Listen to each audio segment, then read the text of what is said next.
postes de tótems de la isla de Vancouver cuentan complejas historias, transformaciones de humanos en animales y viceversa, y también cosmogonías, mundos distintos, incluso mundos al revés, como este.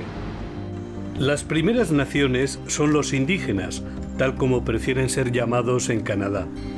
En la Columbia Británica hay apenas 4 millones de habitantes en una extensión que viene a ser 2 veces la superficie de España. Pero por otro lado no llegan a 130.000 los miembros de las 5 principales primeras naciones de la Columbia Británica: Haidas, Kwakiutls, Tlingit, Tsimshian y Nushalk. Los tótems son su historia. Este, por ejemplo, de las islas de la Reina Carlota, tiene como blasones la ballena, el halcón y el castor.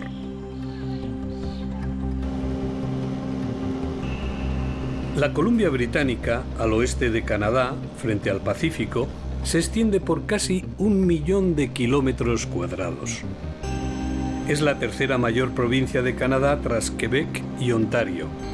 Esplendor sin ocaso, reza su leyenda. No solo equivale a la 10ª parte de Canadá, sino que cuenta con al menos 7.000 kilómetros de un litoral fracturado con múltiples fiordos y ensenadas. Hasta un 60% de la Columbia Británica aún está cubierta de bosques. Un fabuloso escenario natural, pero donde las primeras naciones insertaron sus sofisticadas creencias o conjeturas. Por ejemplo, la del transformador, el trickster o tramposo, una figura a caballo entre el animal y el humano. Y no hay otro tramposo mayor que el cuervo. Para el antropólogo Levi Strauss, el cuervo es el poder rebelde y el primer creador de las leyes. En el Museo de Antropología de Vancouver destaca la gran máscara ceremonial del cuervo Hasihwe. Y la creación del mundo por un cuervo, según Bill Reid, el gran escultor Haida. El cuervo en realidad robó la luz, y así también se hizo el mundo.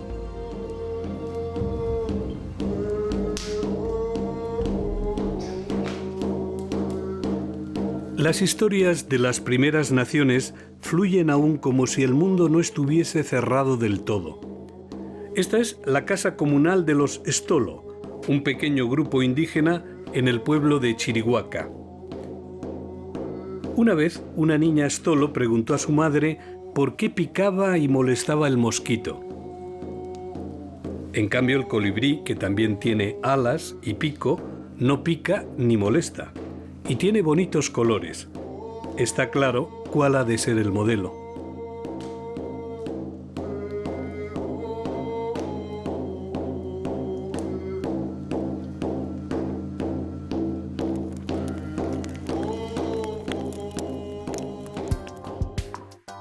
Vancouver es la gran metrópoli de la Columbia Británica. Los Kwakiutl hacían unos rituales de invierno llamados tzitzika. No todo es real, porque para esa primera nación hay una parte onírica en todo o en casi todo, y una belleza que se encuentra en la frontera de lo no evidente. En los años 20 del siglo XX se erigieron estos tótems en el Parque Stanley de Vancouver. Los tótems de los indígenas de la Columbia Británica eran como sus escudos de armas. No eran dioses ni eran adorados. Les servían para contar escenas míticas, como por ejemplo la del pájaro trueno.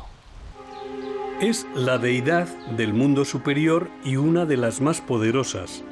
Cuando el Thunderbird bate sus alas, suena el trueno. Cuando guiña sus ojos, hace el relámpago. Levi Strauss considera de gran nivel el arte de las primeras naciones, y ello por haber reunido en unos códigos pictóricos y escultóricos tanto rasgos humanos como no humanos. Esa realidad era y es de tercer tipo, ni humana ni animal, sino ambas cosas a un tiempo.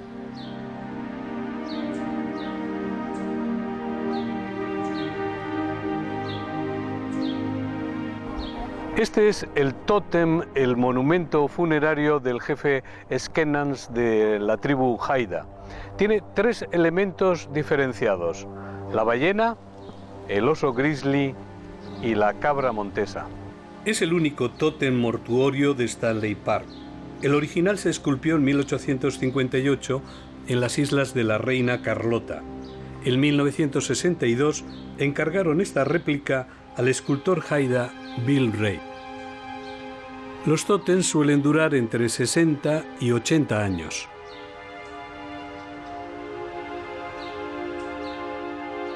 Pero la vida de las primeras naciones en la Columbia Británica no siempre ha sido idílica. Igual que a los niños aborígenes australianos, a los niños indígenas aquí les separaban también de sus familias.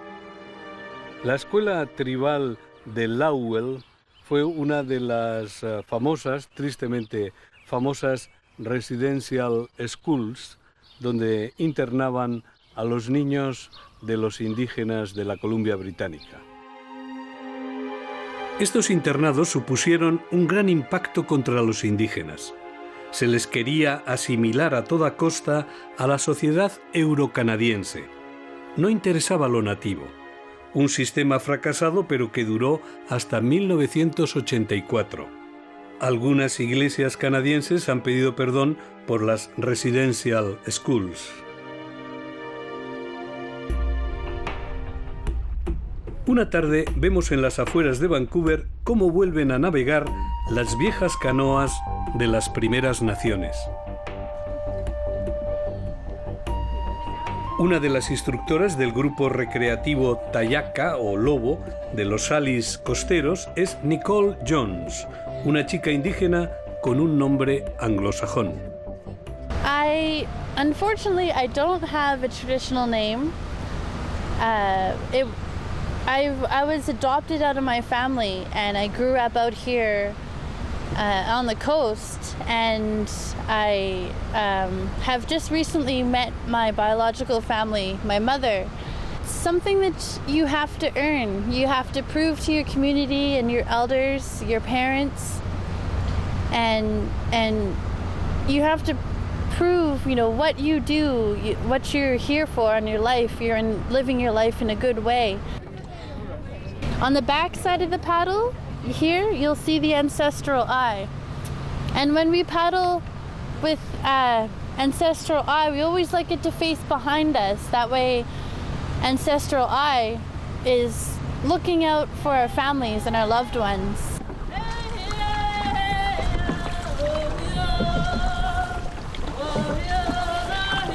Durante demasiado tiempo, los niños indígenas fueron arrancados de sus familias no solo para meterlos en internados. A veces eran dados como Nicole en adopción para seguir las pautas culturales de los canadienses blancos. Ya en un nuevo siglo, esas prácticas han sido censuradas y abolidas, y las primeras naciones vuelven a remar y a enseñar a remar a los blancos.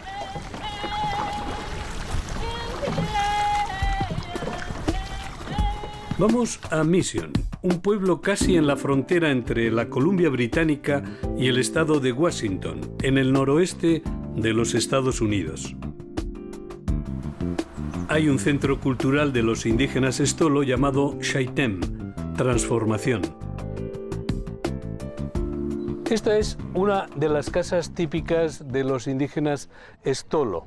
Tiene una particularidad muy destacada. Por un lado, una entrada a nivel de tierra para las mujeres, para los niños, para los ancianos, y otra entrada por el techo para los hombres. Se han encontrado evidencias arqueológicas de que el lugar estaba habitado hace 9000 años. Pero aquí lo que más destaca es Shaitem, una piedra en medio del bosque a la que los indígenas Stolo atribuyen gran poder. Aquí se hacía posible el paso de persona a animal y viceversa. Vienen colegios hasta de los Estados Unidos a visitar esta piedra con una historia que parece tan alejada de los videojuegos, pero de poderosa imaginación. No ha muerto el viejo talento de los Stolo para imaginar el mundo y para seguir cortando troncos para hacer tótems. Linnea es la directora del Centro Cultural Shaitem. Before the contact, before the Europeans came, were all along the rivers. There was probably 40,000 Stalo in 24 villages. Right today, there are 10,000 Stalo. The population was devastated in the 1800s, 1900s from the diseases. Pero la cultura Stolo vive y recuerda que el cuervo, el transformador, fue el que colocó en su sitio al sol y a la luna y a los salmones en la tierra. Ho, ho, ho, hey. Ho, ho, ho, hey. Hey, ah, ho, ho, hey. Hey, ah. En todo Canadá se daba la cifra en 2006 de 700.000 personas pertenecientes a 198 primeras naciones.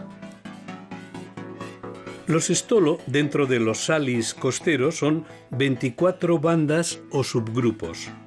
Viven entre Canadá y los Estados Unidos y muchos son los que vienen todos los años a Bird Island.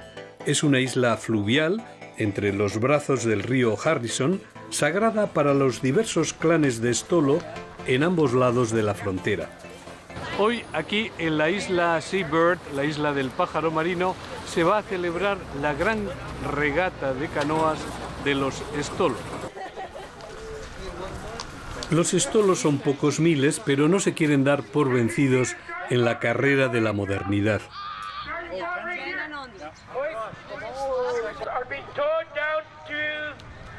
Quieren conservar a todo trance sus canoas ligeras, rápidas, talladas en cedro rojo, en un solo tronco, con la maestría de generaciones. Luis es de Duncan, en la isla de Vancouver, y ha venido hasta aquí con toda su familia para acampar junto a su canoa. Majority of my crew is cousins. They're all family that we see here. We're all family. We travel to different reserves. We visit different reserves. We compete in races. We socialize, and we have fun. This is one of our oldest traditions, where we teach from the youngest to the oldest.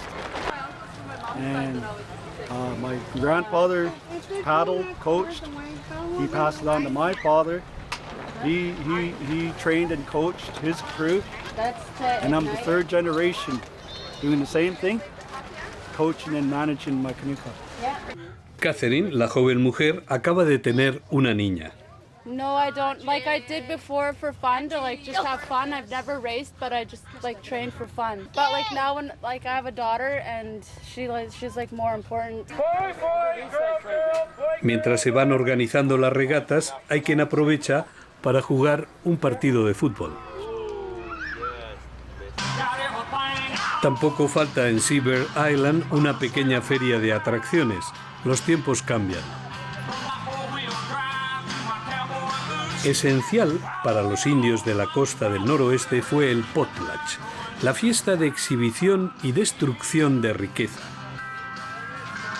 Los potlatch fueron abolidos una primera vez en 1884, pero siempre queda en la memoria colectiva de los indígenas que llega un tiempo en el que hay que festejar y gastar sin límite.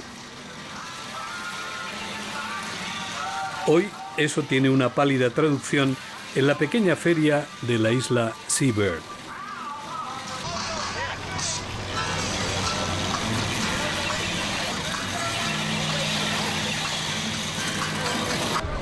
En verano hay muchos salmones, pero en primavera y casi siempre es el tiempo de los perritos calientes.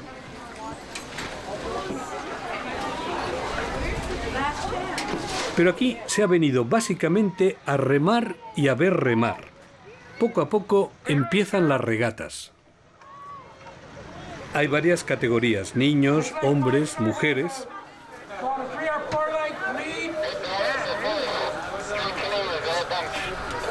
Esta canoa de 4 mujeres se ha destacado sobre las otras. Es la ganadora de su categoría. La timonel de la canoa victoriosa es de Chilliwack. A lot of the people on here, they train, we train for 2 hours a day on the water and 1 hour on the land, running. Oh, I love it. We start training in March, so this is going on our 3rd month of training. Every day we train. I've been pulling since I was 4 years old. I'm 30 now. It's just a way of life for us. It's part of our culture. Poco a poco sube el calor reinante aquí en la orilla del río Harrison y también el que suscita la regata de 4 remeros.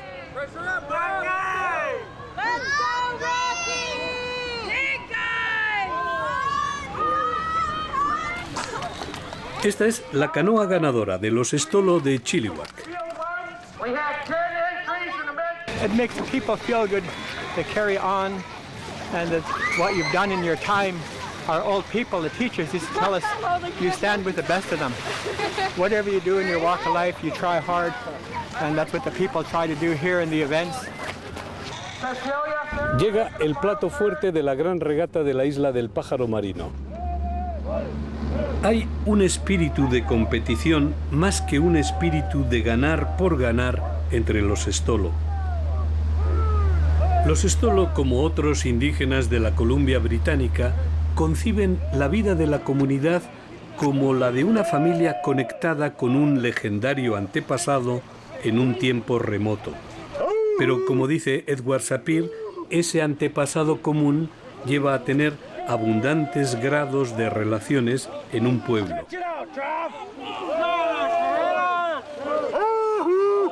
Dig down, boys!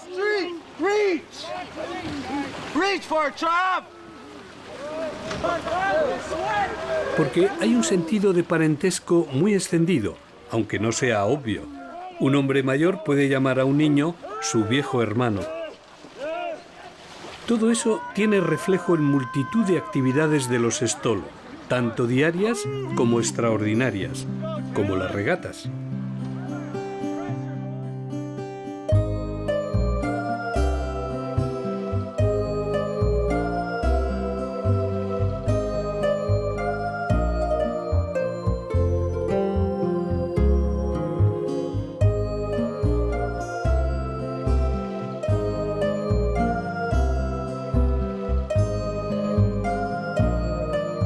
La ganadora absoluta es la canoa Mountain Breeze, brisa de la montaña. Son Stolo que entrenan en el lago Coppers. Sefer es el timonel de brisa de la montaña. Yes, that's a big reason why we're participating in this sport, is to continue with as much of our traditions as we can. Aunque hoy también hay en la isla del Pájaro Marino un broche cómico. Regatas individuales de uno contra sí mismo, uno que rema por puro placer.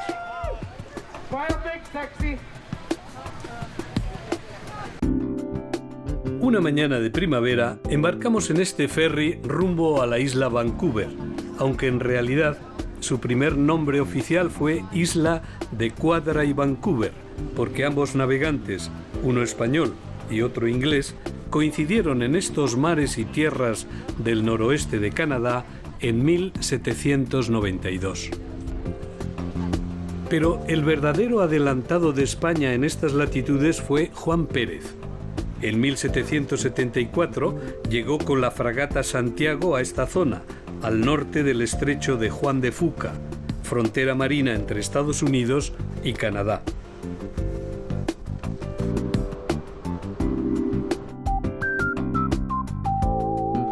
La noche es para dormir, el día para descansar. Este es el lema de Victoria, capital de la Columbia Británica. Victoria, con sus 78.000 habitantes, es una ciudad que juega a citar su pasado inglés. Ante el Parlamento tienen en un pedestal a la reina Victoria. Y un gran hotel junto al puerto es el Empress, o emperatriz. El capitán Cook también es muy celebrado. Cook llegó aquí en marzo de 1778 en el curso de su tercer y último viaje, el que le llevaría hasta Bering. Sin embargo, pasó sobre las estelas que en 1774 y 1775 dejaron los pantoques españoles, como escribió el comandante Amancio Landín. Cook llegó a encontrar en Nootka, en el noroeste de esta isla de Vancouver, 2 cucharas de plata que habían sido robadas a los hombres de Juan Pérez en 1774.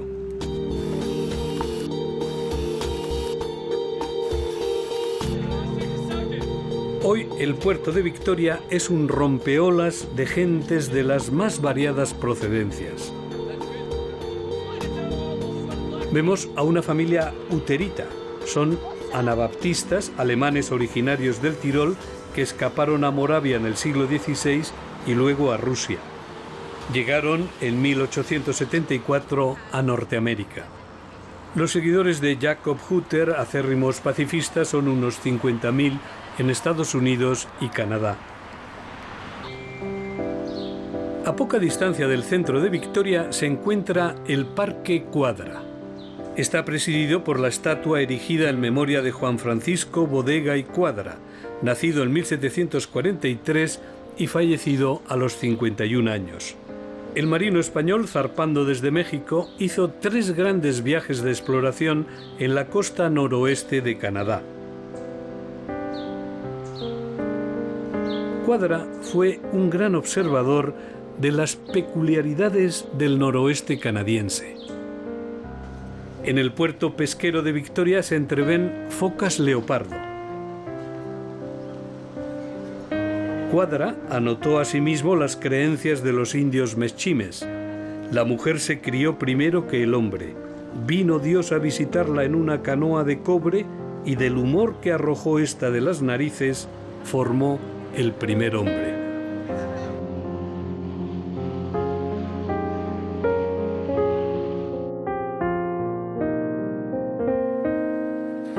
Fue en playas como esta, del oeste de la isla de Vancouver, donde los indígenas Nootka vieron con asombro a los primeros europeos, los españoles.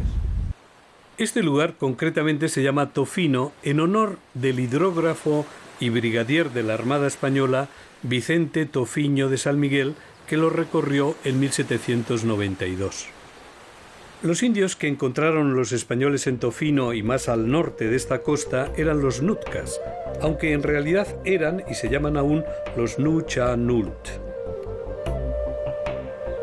Los españoles también se encontraron con otros grupos de atabascanos más al norte.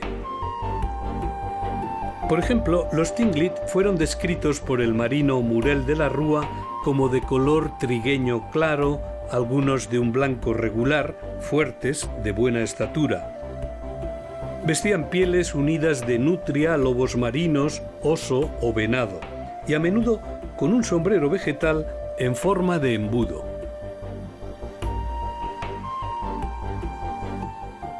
Joe Martin siente orgullo de su nombre indio Nupitashi y de su grupo, Clauqué. And on this coast, I am one of the canoe builders, and I built this canoe. But since I began building canoes many years ago, I have built about 42 canoes in my life. But most of these canoes are carved from a red cedar. And when that log was laying down, it was about this big in diameter, and it was maybe about 800 or 1,000 years old. The Spanish arrived here, I know they were in front of the village here in 1793, and in that time they estimate that the tribe here had maybe about 7,000 warriors. So the tribe was very big at the time. This fellow who was Chief Wickedinish and his tribe. And at that time, the war chief was my great-great-grandfather at this time, whose name was Nukmis, and he was the war chief. And so he would have met the Spanish sailors that came here. No debió ser un encuentro demasiado arduo entre españoles y Nuchanult. Siglos después, Joe Martin, o Nupitashi, nos lleva en su motora por la bahía de Tofino y sus muchas islas. En este lugar que se llama Opitzin, que significa lugar de encuentro, lugar de reunión, es donde se cree que desembarcó Bodega y Cuadra con sus hombres. Como escribe Cuadra en el diario de su viaje de 1779, encontraban canoas de nativos no siempre en buenas condiciones. Recogida esta miserable gente se les dio bayeta, manta y abalorios para que conociesen que sólo la fuerza de la razón nos obligaba a tomar las armas y aún en estos casos andábamos con deseo de su amistad.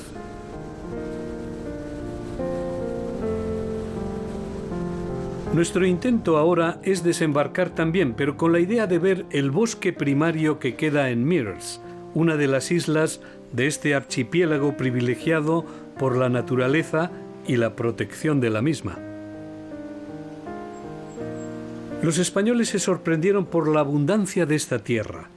El mar estaba lleno de ostiones para carne y cal, y las florestas pobladas de elevados árboles que facilitan muy buena madera para construcción. Encontramos aquí un cedro rojo, que es uno de los árboles más espectaculares de la isla Mears. Su circunferencia puede ser en torno a 20 metros. Algunos árboles son culturalmente modificados. Les quitaron planchas o tablones hace 300 años y el árbol siguió creciendo, una forma de buen uso por parte de los indígenas. This tree is quite high. It's probably about 100 feet high, and the cedar trees get very large. The oldest cedar trees get to be about 2,000 years old, and they get very big. Giselle Martin, guía de Mears, ama el bosque y considera al cedro rojo como el árbol de la vida. Los indígenas Nucha-Nult sacaban todo de él: vestido, casas, canoas, tótems, cunas, ataúdes. Our bentwood boxes, our cradles, our coffins. We have a saying in our language, Hishuk ish tsawak. Everything is one, everything is connected. And everything, all life deserves respect all around it.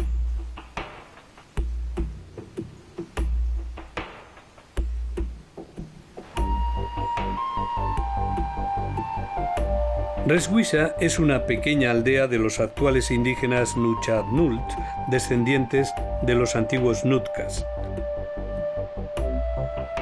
Son apenas 300 personas que viven junto a un mar que devuelve constantemente troncos a la playa. Bruce, el jefe del pueblo, vive en esta casa con su familia. Bruce trabaja en una empresa de construcción. Bruce, su mujer Iris y su hija Hannah pasan muchas tardes viendo su televisor de plasma.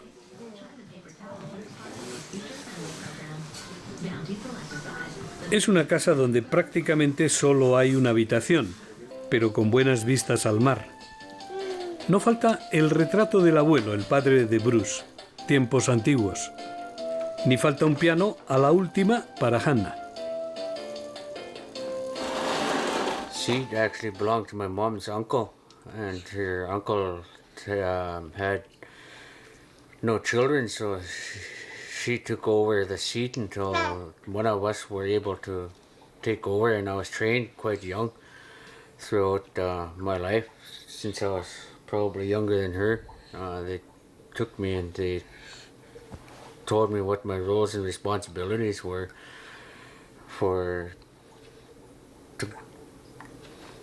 to help and guide our people the way they are to go. Hannah is about Hannah is 14 months old now, and she was born last March. I stayed home with her for about 6 months. Our day starts about 6:37 in the morning, and I head off to Ukiulet, which is on the other side over there. It's about 20-minute to half an hour drive. And I'm the manager for the Ukiulet First Nation, which is a neighbor to Cloquet. And I get home about 5 or 5:30 from my job, and It's what time BJ usually gets back.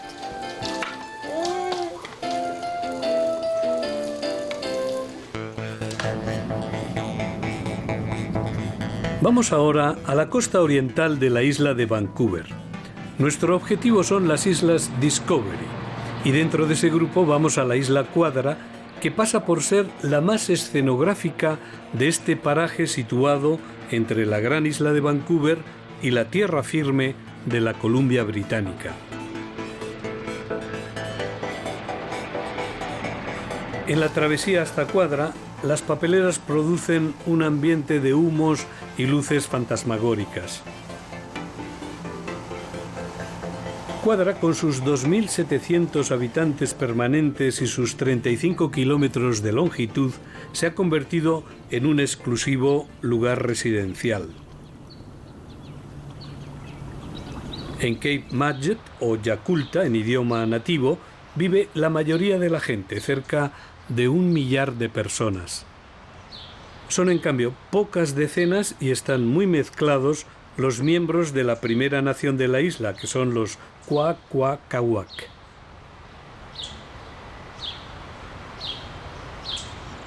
My name is Sochit. Mahmoud had 4 sons. Mahmoud was the father of our tribe. Way back, long before any sailing ship ever came into this pass. My ancestry also is from Chileno, Seville's, and I have close relatives that are Chilenos that came together in 1897. We still hold strong family ties with other tribes like Sliammon, Churchills, Clahoos, Comox.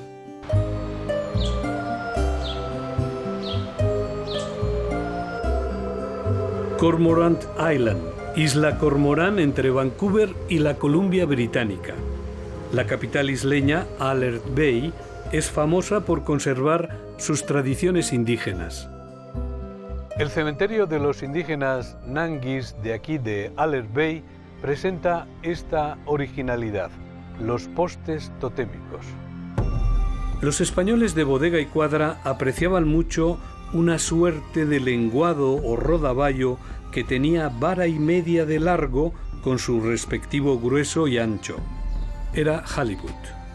Este tótem del hipogloso o halibut fue esculpido por Stephen Bruce en 1995. Generalmente se erigían tótems para honrar a los grandes jefes. Las figuras de los postes eran blasones, animales heráldicos de la persona, aunque también representaban el carácter de un clan entero. El pájaro del trueno, esculpido por Bruce Alfred en 1995, lleva una plancha de cobre, lo más valioso para una fiesta de potlatch. Pero los indígenas no creen que los postes sean para toda la vida.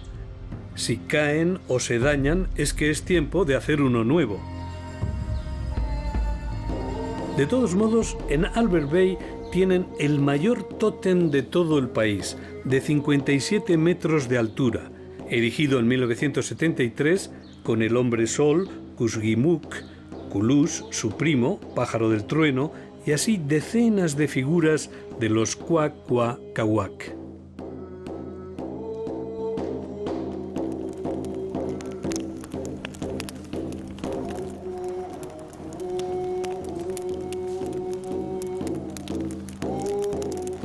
El último tótem erigido en Albert Bay en 2008 es este.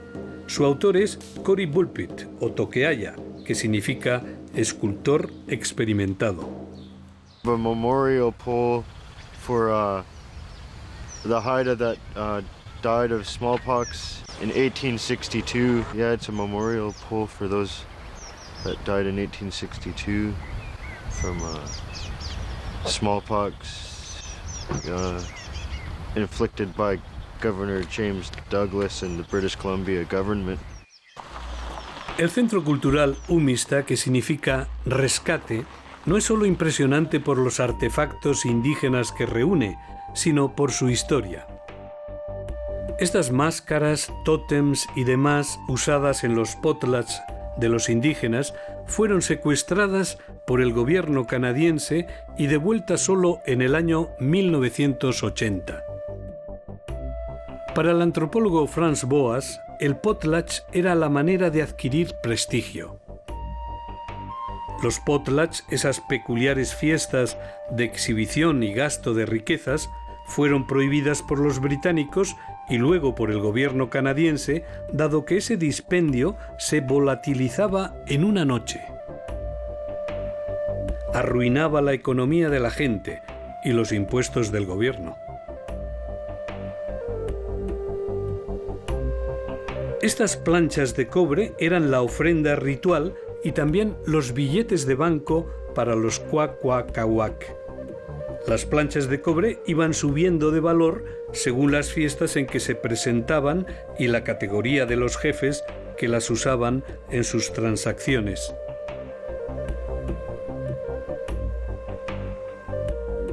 Andrea Sanborn, o Putlash, su nombre tradicional, es la directora del centro Umista. The Umista Cultural Center. A mask that is very special to myself is this mask here. It's a Zonokwa mask. It's the mask of it's old, it's missing all its hair, like all the hair is missing here. It represents the wild woman of the woods, or the wild woman of the forest. We have a counter male part, and his name is Bakwes, and he's the wild man of the forest. This is the wild woman of the forest. And this mask belonged to my grandfather, Price Bruce, and it was confiscated in 1922 by the federal government. Todos estos tesoros han vuelto a sus propietarios en Umista, con todos sus mitos incluidos, como el de la gran canoa. Después del diluvio, una orca salvó al género humano. La gente fue a los montes y se hicieron lobos. Luego regresaron a la tierra.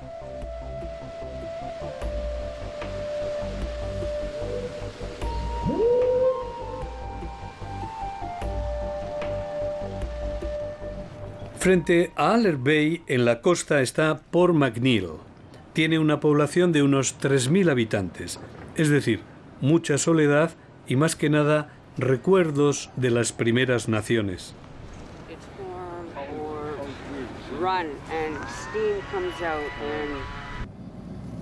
Desde Port McNeill seguimos viaje hasta Port Hardy, el punto más septentrional de la isla Vancouver. Encontramos más bien bosques y también osos negros pastando tranquilamente a la orilla del asfalto. En la Columbia Británica y el Yukon hay unos 160.000 osos. Sin embargo, cada año en la Columbia Británica dan 4.000 licencias para matar osos negros y hasta 350 licencias para matar osos grizzlies. A eso hay que añadir que cada año los propios agentes de conservación de la fauna matan 800 osos negros y 50 grizzlies que merodean por las ciudades y pueblos atraídos por los cubos de basura y que se convierten en agresivos.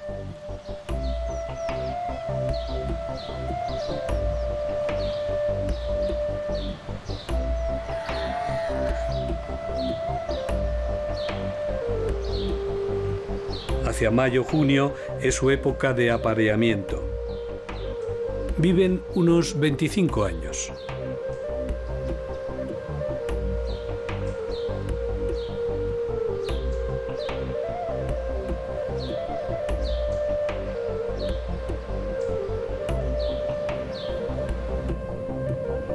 Los Kwakiutl de Fort Rupert integran la primera nación más septentrional de la isla Vancouver. Esta es la casa comunal de los Kwajalein. Los Kwajalein también se distinguieron y se distinguen por sus artes refinadas y por sus tótems. Los Kwakiutl tienen 8 reservas en el norte de la isla de Vancouver pero el número total de este grupo indígena, conocido también como Banda de Fort Rupert, apenas asciende a las 600 personas. Frank Boas, uno de los fundadores de la antropología moderna de los Estados Unidos, se inspiró a principios del siglo XX en los Kwakiutl para desarrollar sus ideas del particularismo histórico y del relativismo cultural. Particularismo histórico que establece que cada sociedad es producto de una historia única. Y relativismo cultural que no cree que exista una cultura mejor que otra ni superior.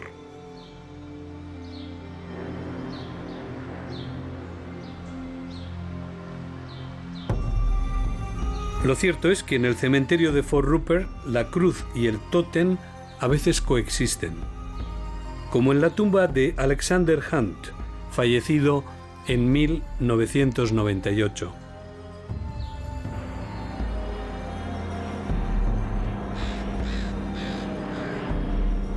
Calvin Hunt regenta el taller Copper Maker, el hacedor de cobres.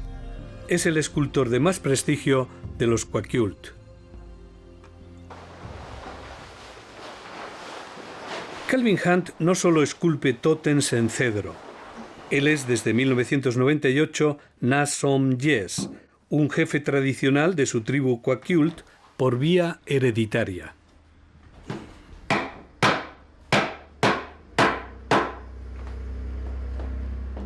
This is a totem pole that I was commissioned to do for a private commission for a gentleman in Ontario. So it's 18 feet. And he had seen a totem pole that I had carved that represented the First Nations of Canada. It's an eagle on the top, standing on top of a chief, and he's wearing a blanket. And he wants salmon on here, so we're going to design salmon on the chief's blanket to be salmon, all designed all the way going onto the back. And on the bottom figure is the bear holding onto a salmon. Calvin, nacido en 1956, viene de una familia de artistas muy renombrada y no solo en Canadá. Su taller Copper Maker, donde trabaja también su sobrino Mervyn Child, tiene la reputación de producir piezas que aunan calidad y sentido étnico. The Europeans seemed to be more interested in our culture and our art than the people here. So they seen that as an opportunity to save the art. Calvin vive con su mujer Mary en esta casa de Fort Rupert.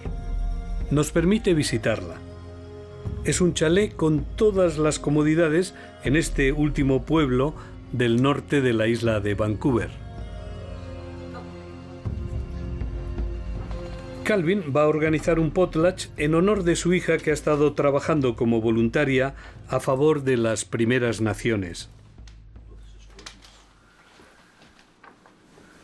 Calvin está muy orgulloso de todas las telas y artefactos que va a llevar al potlatch y que ha acumulado su familia durante largos años. El potlatch se va a celebrar en la casa de Mungo Martin, el abuelo de Calvin, en Victoria, la capital. Mungo Martin, o el jefe Nakap Ankam, fue un gran artista y fue él, en 1953, quien organizó el primer potlatch público después de la prohibición.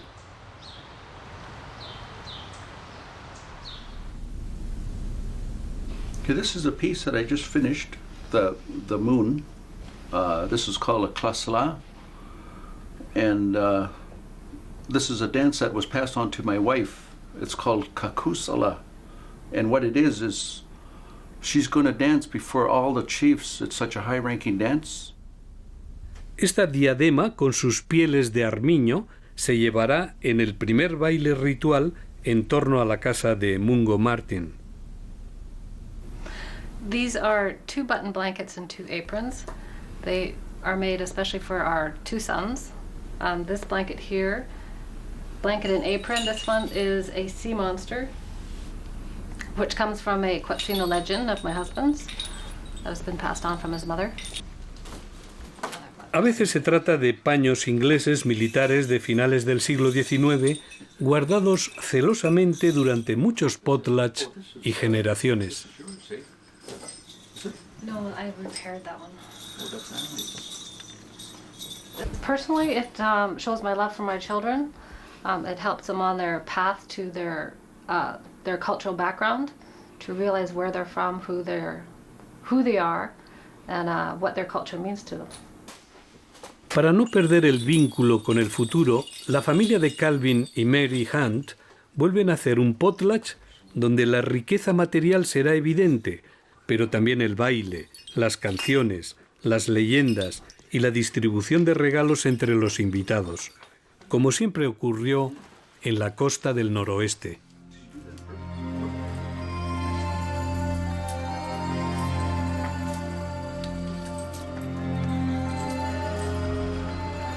En Port Hardy, un pueblo de unos 4.500 habitantes, se acaban las carreteras. Pero queda el aire para ir aún más al norte de la Columbia Británica, allá donde no hay otras pistas de aterrizaje que las del agua. Vamos a embarcar en las afueras de Port Hardy, en el estuario del río Quatse, en este hidroavión, un Beaver estándar de 1954. Nos dirigimos ahora en este hidroavión desde Port Hardy hasta la ensenada de Smith. Nos espera media hora de vuelo. Desde el norte de la isla de Vancouver, todo el litoral de la Columbia Británica por 400 kilómetros hasta Alaska es una selva ribeteada de ensenadas que, si se estirasen, se alargarían por 7.000 kilómetros. Cruzamos el estrecho de la Reina Carlota para adentrarnos poco a poco en los bosques y montes que esta primavera han de ser, con suerte, la morada de los osos grizzlies recién salidos de la hibernación. Ante nuestros ojos se despliega una zona prácticamente virgen de la Columbia Británica.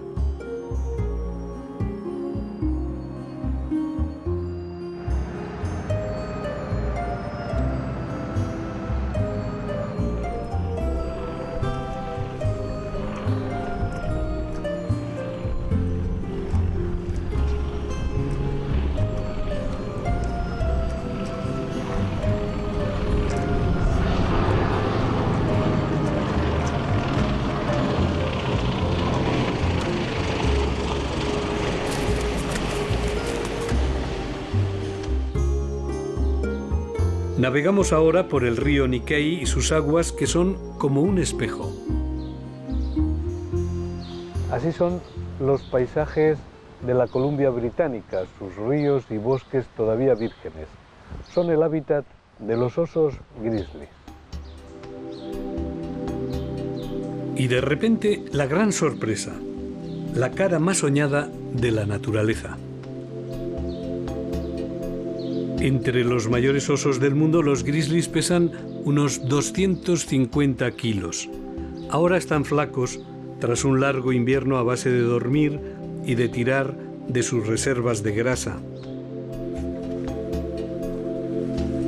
El alimento que encuentran de momento no es muy rico en grasas, que se diga. Los salmones no remontarán los ríos hasta el verano para desovar y morir. Ahora es tiempo de comer vegetales en grandes cantidades: hierba, juncos de Lyngby, angélica y raíces de apio salvaje. Pero usan hasta 50 plantas distintas, incluidos unos bulbos llamados maza del diablo. En un día, los grizzlies pueden comer entre 20 y 30 kilos de vegetales.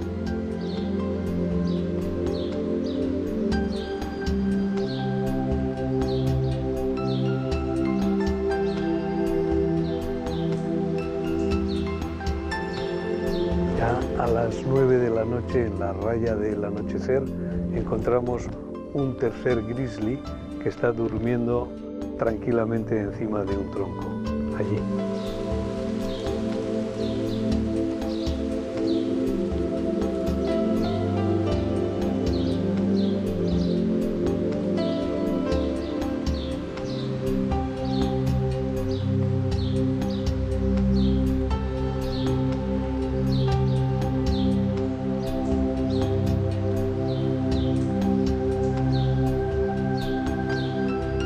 Temprano nos ponemos en marcha de nuevo en busca de osos grizzlies.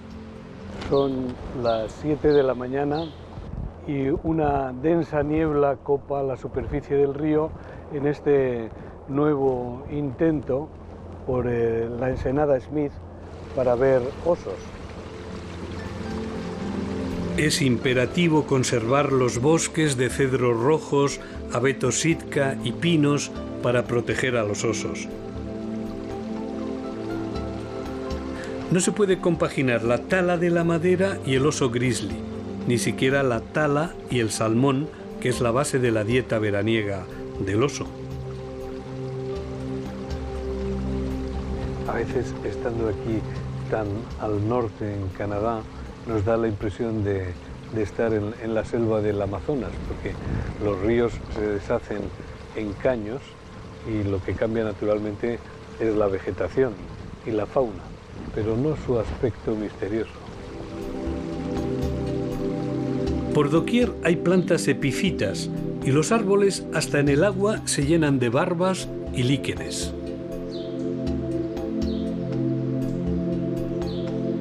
Entrevemos entre aguas a un bisón. Tampoco faltan aquí ejemplares de osos negros dedicados a pastar en abundancia.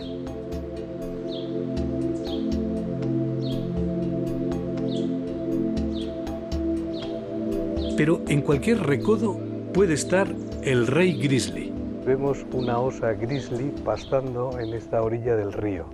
Es lo que suelen hacer en esta época de primavera, comer mucha hierba, hasta 30 kilos por día.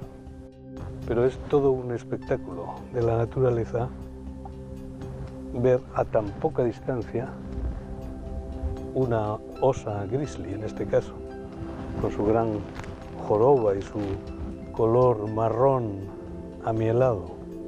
Han salido de la hibernación, pero su peso puede oscilar casi entre 150 y 200 kilos.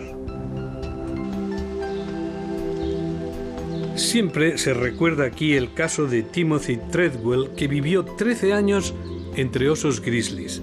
Creía saber todo sobre ellos cuando en octubre de 2003 fue devorado él y su novia Annie. Un episodio clamoroso, pero que no ha eliminado el deseo de tener un contacto visual con los grizzlies, los mayores osos del mundo después de los Kodiaks de Alaska. Entre 1.500 y 3.000 osos grizzlies sobreviven entre la ensenada Knight y Alaska. No pueden sobrevivir en islas de vegetación ni en parques fragmentados.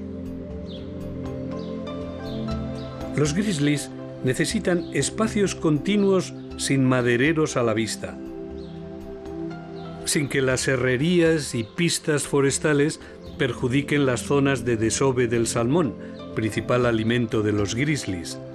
En el verano, claro, no ahora, en primavera. No es extraño que las primeras naciones, viendo estos parajes y estos seres, los respetaran. No es extraño que declararan la unidad de todo lo viviente y que a los osos grizzlies los elevaran como sus tótems.